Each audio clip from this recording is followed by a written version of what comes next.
सहारा India समूह के प्रमुख सुब्रत रॉय का मंगलवार को निधन हो गया। 75 साल की उम्र में उन्होंने मुंबई में आखिरी सांस ली। वो पिछले काफी दिनों से गंभीर बीमारी से ग्रसित थे और मुंबई के एक निजी अस्पताल में उनका इलाज चल रहा था। वो देश में लोगों के बीच सहारा श्री के नाम से प्रसिद्ध थे। उनकी गिनती भारत के एक बड़े कारोबारी के तौर पर होती थी। सुब्रत रॉय ने सहारा इंडिया परिवार की स्थापना की थी। सुब्रत रॉय सहारा के निधन के बाद अब सबसे बड़ा सवाल यही उठ रहा है कि अब खासकर गांव में रहने वाले छोटे निवेशकों का क्या होगा। क्या उनका पैसा वापस मिलेगा या डूब जाएगा?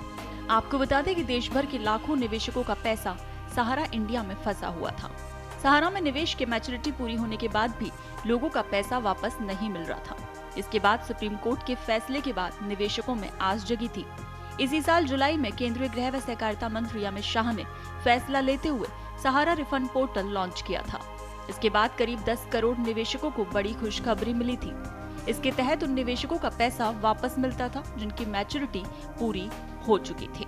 वहीं इससे पहले सहारा के निवेशकों को लेकर सहकारिता मंत्रालय ने सुप्रीम कोर्ट में अर्जी दायर की थी और कोर्ट ने 5,000 करोड़ रुपए ट्रांसफर करने का आदेश दिया था। सहारा में निवेश करने वाले अधिक लोग छोटे निवेशक हैं जिन्होंने अपनी जमा पूंजी सहारा इंडिया में जमा की थी। इन निवेशकों में सबसे अधिक बिहार, झारखंड, उत्तर प्रदेश और मध्य प्रदेश से हैं। केंद्रीय सहकारिता मंत्री के द्वारा लॉन्च किए गए पोर्टल में शुरुआती चरण में 10,000 रुपए तक का दावा कर सकते हैं। ऐसे करीब 4 करोड़ निवेशक हैं जो 10,000 रुपए तक पाने के पात्र हैं। केंद्रीय सहकारिता मंत्री अमित शाह की पहल के बाद अगस्त से सहारा इंडिया की 4 सहकारी समितियों में जमा छोटे निवेशकों को करोड़ों रुपए की जमा पूंजी लौटाने की प्रक्रिया शुरू कर दी गई। इस दौरान 112 छोटे निवेशकों के खाते में 10,000 रुपए ट्रांसफर किए गए। इस दौरान अमित शाह ने कहा था कि अब तक 18 लाख निवेशकों ने CRCS सहारा रिफंड पोर्टल पर रजिस्ट्रेशन कराया है और 112 निवेशकों के बैंक खातों में करीब 10,000 रुपए ट्रांसफर कर दिए गए हैं। ऑडिट पूरा होने के बाद अगली किस्त भी जल्द ही ट्रांसफर कर दी जाएगी और आने वाले दिनों में सभी निवेशकों का पैसा वापस मिल सकेगा।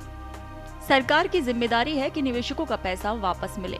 हालांकि अब जब सहारा श्री का निधन हो गया है तो इन छोटे निवेशकों को अब ये चिंता फिर से सताने लगी है कि क्या पोर्टल में रजिस्ट्रेशन के बाद उनको पैसा वापस मिल सकेगा। वहीं इधर सहारा श्री के निधन के बाद उनके प्रति संवेदनाएं भी व्यक्त हो रही हैं। इधर अखिलेश यादव ने कहा है सहारा श्री सुब्रत रॉय जी का निधन उत्तर प्रदेश और देश के लिए भावात्मक क्षति है, क्योंकि वो एक अति सफल व्यवसायी के साथ साथ एक ऐसे संवेदनशील विशाल हृदय वाले व्यक्ति भी थे जिन्होंने अनगिनत लोगों की सहायता की। उनका सहारा बने, उन्हें भावभीनी श्रद्धांजलि। वहीं इधर शिवपाल यादव ने भी सुब्रत रॉय सहारा के निधन के बाद उन्हें भावभीनी श्रद्धांजलि दी है।